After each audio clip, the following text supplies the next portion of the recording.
Hi, this is Rev Brad, and this is the Soccer Chaplains United podcast from the Touchline. For the month of January, I thought I would share each week a different soccer psalm. Last December, I launched a new book, it's available on Amazon, entitled The Soccer Psalms, as well as a British version entitled The Football Psalms. In the book, I've taken 31 different psalms and translated them for soccer. The book features the biblical psalm from the NIV on one page, and my paraphrase with soccer language and imagery and metaphor on the other.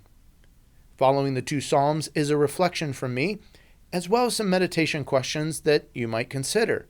Whether you've been an athlete or a coach, a manager, a fan of the beautiful game, it doesn't matter. There's something there for everyone. The Soccer Psalms is really a culmination of my many years of serving as a volunteer soccer chaplain. There have been many times when I've tried to share and express that God's Word speaks directly into our lives, and I find that the Psalms are a powerful part of how He is doing that. Well, I'd love it if you pick up a copy from Amazon. If you do, would you mind writing an honest review of the book for me? And if you coach a team or lead an organization and you'd like to purchase 10 or more books, shoot me an email, and I can work out a cheaper rate than Amazon. Well, thanks for listening today. We start right after this. He's found the space, and he's found the back of the net. Just a little off foot, thinking he's going to go far post. Not strong enough with his right hand. Whips that one in. Far post, almost made him ends, and they have. He has the hat-trick. The second in his career. The third of the night. The hat-trick hero. Talked about you're not going to be able to sustain that kind of pressure. To the corner. Goes towards the near post. And you're the angle, and what a goal! What a goal!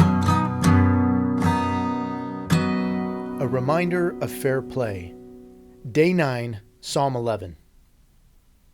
For the director of music of David. In the Lord I take refuge. How then can you say to me, flee like a bird to your mountain?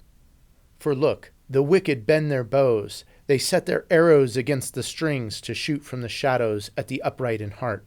When the foundations are being destroyed, what can the righteous do? The Lord is in his holy temple. The Lord is on his heavenly throne. He observes everyone on earth. His eyes examine them.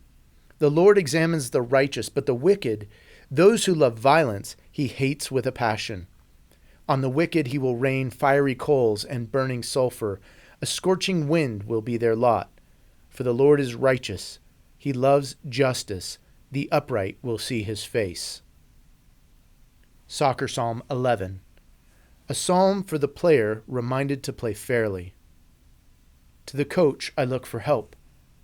Why do you taunt me and say, run like a coward to your stadium? For look, the enemy is ready to take you down. They've laced up their boots with malevolence to come in from behind with studs-up challenge against the quality player. When the whole game plan is being destroyed, what can the team do?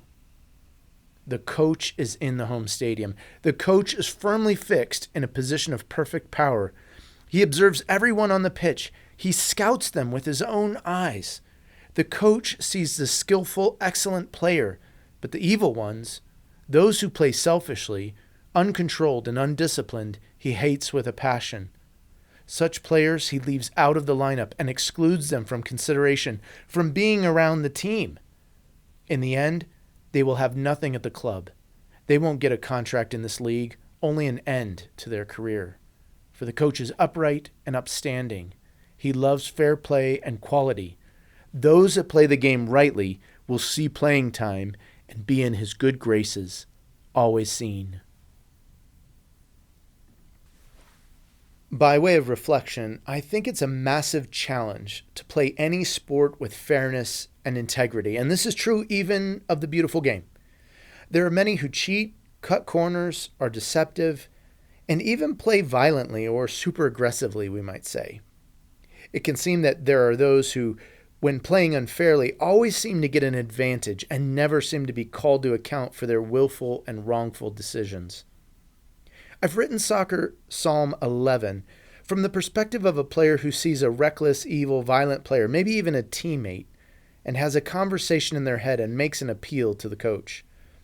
I've sat with athletes as they've contemplated the advantages and disadvantages of playing fairly and choosing to not push the limits of the rules and or violate the spirit of the beautiful game.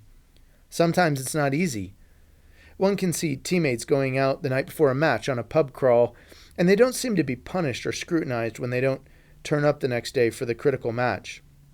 One can watch an opponent or even a teammate in a training session do more than encroach on a player's space. They can recklessly endanger the safety and well-being of others physically and yet suffer no repercussions. When these things happen, where can we go? To whom can we go make an appeal?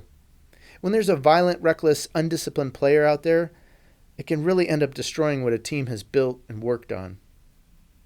God as a coach sees all, knows all. Even when the earthly coaches that we play for don't always see or respond appropriately to these qualities and traits. Sometimes we can chalk up things to the immaturity of an athlete or even selfishness, but sometimes the wrongful behaviors are downright evil. Many times they even go unaddressed. Let me encourage you to not be fooled into thinking that such play and approaches to the game or even to life will get someone very far. Stay the course. God is watching with eyes to see, and in the end, justice will happen. If not in this life, then in the life to come. Here's a few questions for meditation. Have you ever been on a situation where a teammate or opponent has seemingly gotten away with breaking the rules? Or of the game or maybe team conduct? What steps have you tried to take to address it? Maybe recount that situation. Here's another.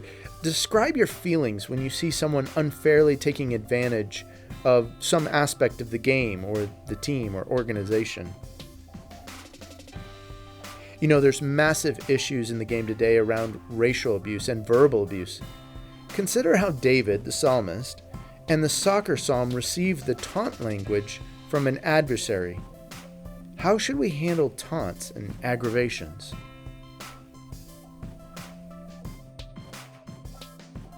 Thanks again for listening, friends. The soccer psalms in the US and the football psalms in the UK, all available on Amazon. Paperback, hardback, or ebook for Kindle. Give it a read, write a review. I'd greatly appreciate it. I look forward to being with you again next week. This is Rev Brad coming to you from the Touchline.